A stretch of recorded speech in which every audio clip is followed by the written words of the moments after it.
مشكلات كتيرة بتحصل معانا واحنا من كتر تكرارها بدأنا نعتبر ان هي مسلمات. I am the last Targaryen, Jon Snow. Honor the pledge your ancestors. معلش يا هندسة، ممكن لو في إمكانية نغير توزيع الغرف؟ محتاجين بس From those who were destroyed.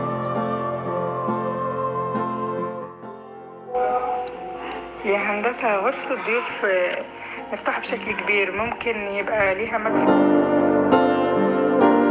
محدش مننا ممرش بالمشكلة دي، بس هي المشكلة دي بتحصل ليه وازاي ان انا اقدر اعالجها وما تحصلش معايا تاني. ومش حل انك تعلم العميل عن شغلك، لان فعليا اي منتج فاشل فهو اللي انت بتحتاج فيه تعلم العميل بتاعك او المستخدم بتاعك يستخدمه ازاي او يتعامل معاه ازاي، عشان الموضوع يبقى واضح اكتر بالنسبة للعميل عندي او بالنسبة ليا كمعماري في بداية سوق العمل.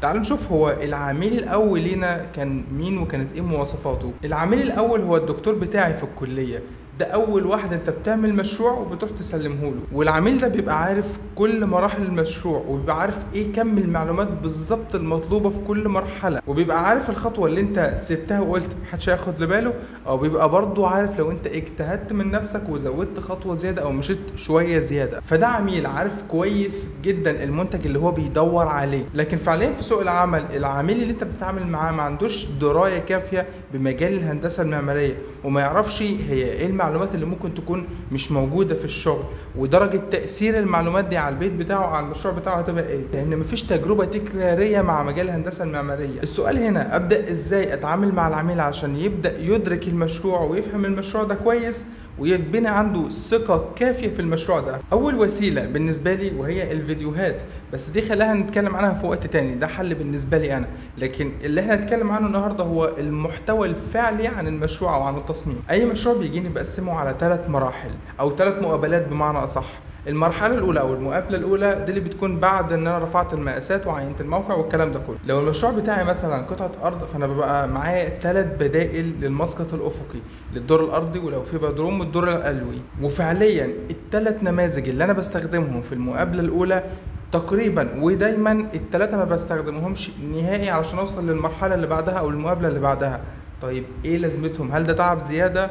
فعليا دول مهمين جدا، لان من هنا انا ببدا اعرف العميل ايه امكانيات قطعه الارض. هي قطعه الارض دي تتحمل كم غرفه، الغرف دي كم مساحاتها، وايه الانواع المختلفه او البدائل المختلفه للطرق اللي ممكن يعيش فيها. يعني بمعنى اصح انا بفكر كاني بعمل 3 مشاريع ل3 عملاء مختلفين في المرحله دي، وهي دي بتبقى دايما اصعب واطول مرحله في التصميم. والكلام ده معناه ايه؟ واحنا في الكليه الدكتور لما بيدينا قطع اراضي او مقترحات لقطع اراضي بيدينا معاها حاجه زي شكل اولي لبرنامج المشروع، يعني عدد الفراغات اللي هيحتويها المشروع والكلام ده كله. بعدها طبعا المجموعات بتعمل ابحاث وبنشوف فعليا قطعه الارض دي هتقضي عدد قد ايه من الفراغات اللي احنا محتاجينها، لحد ما بنوصل لانسب قطعه ارض، وبعدين بنشوف انسب برنامج للمشروع يناسب قطعه الارض دي على قد المساحه بتاعتها. الموضوع بيختلف وانت مع العميل، لان هو احيانا بيبقى عايز 10 غرف في نفس الدور، وهو الدور كله ما يتحملش اكتر من اوضتين وصاله ومطبخ وحمام، او العكس ان العميل بتاعك بيقلل من الارض دي تساع قد ايه غرف. فانت لازم في كلا الحالتين قبل ما تتحرك خطوه فعاليه في المشروع او خطوه فعاليه في التصميم اللي هيتنفذ بالفعل، يبقى عندك انت والعميل بتاعك الارض المشتركه دي، ان انتوا الاثنين بقيتوا مدركين اكتر الارض دي امكانياتها ايه بالنسبه للفراغات المعماريه. في الخطوه الثانيه او في المقابله الثانيه بمعنى اصح بيبقى في 2 بس بدائل للمشروع بتاعي، ومش بيبقى بينهم اختلافات كبيرة في التصميم المعماري. الاختلاف الفعلي بيبقى في توزيع قطع الفرش في الفراغات، وده برضو لنفس السبب ان احيانا العميل بتاعك بيبقى مش عارف المساحة دي تساع قد ايه قطع فرش.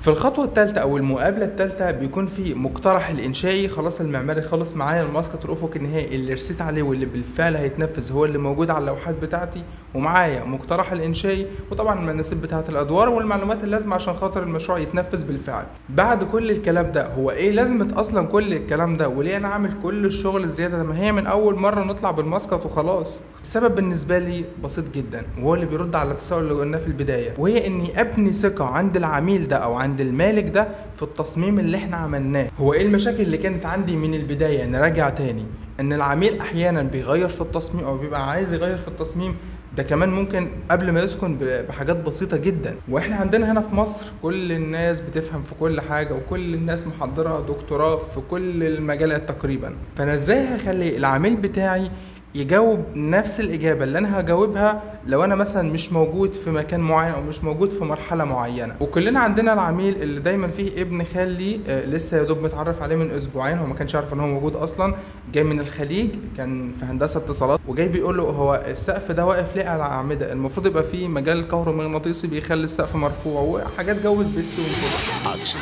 كوكب الإثارة والغموض. وفعلا في تعليقات من النوع ده بتحصل، بس أنا لما ببقى ملتزم بالخطوات دي، أو يعني ال3 خطوات اللي انا قلتهم، لما بلتزم بيهم وببقى ماشي بيهم مع العميل واحده واحده، فالتساؤلات اللي هو المنور هنا كبير ليه؟ هو السلم موجود في الحته دي ليه؟ هو العمود لافف في الجزء ده ليه؟ المدخل ليه على الناصيه بتاعه البيت مش في النص او العكس؟ في حالتي اني التزمت بالخطوات دي، بلاقي العميل بتاعي هو اللي بيجاوب على التساؤلات دي كلها، سواء انا موجود او انا مش موجود، وبلاقيه بيجاوب اجابات منطقيه جدا. يعني العمود مثلا ده احنا لافينه في الاتجاه ده عشان خاطر يوسع لي الصاله فوق، انا مش مشكله عندي البدروم تحت، او ان احنا مثلا المنور هنا كبير شويه عشان خاطر لما اطلع 5 ادوار يبقى في اضاءه داخله بشكل كويس للادوار اللي تحت، الجزء ده احنا فرشنا بالطريقه دي عشان يبقى مسار الحركه هنا، والجزء ده يبقى داخل هنا.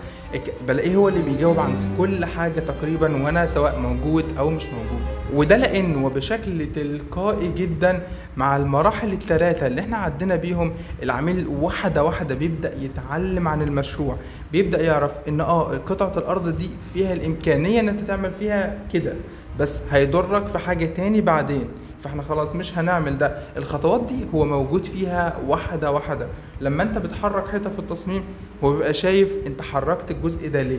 لما بتبقى مغير حاجه او لما بتعمل نموذج مختلف عن اللي هو عايزه، بيبقى هو عارف الحاجات دي اتغيرت ليه، فهو بشكل تلقائي بيتعلم عن المشروع وبيفهم المشاريع بشكل اكبر. وبالتبعية لان العميل موجود معاك خطوة بخطوة، بتبدأ تتبني عنده ثقة كبيرة جدا في التصميم، وان التصميم اللي وصلنا له في الاخر ده هو احسن نموذج احنا ممكن نشتغل عليه او ممكن نعيش فيه. وطبعا دي الطريقة اللي انا جربتها ونفعت معايا بشكل كويس جدا. لو انت تعرف اي طريقة مختلفة عن كده يا ريت، انا اكتر من منفتح لان انا اعرف واتعلم منك حاجة جديدة. وسؤال اخير هنا هو انا ازاي اصلا هخلي العميل بتاعي يثق ان انا بعد ال3 مراحل دول هوصل في الاخر لمشروع سليم؟ وده السؤال اللي هنجاوبه في الفيديوهات اللي جايه. ما تنساش تشترك في القناه وتدوس لايك، وسيب تعليق لو في حاجه معينه حابب تشوفها في الفيديوهات اللي جايه.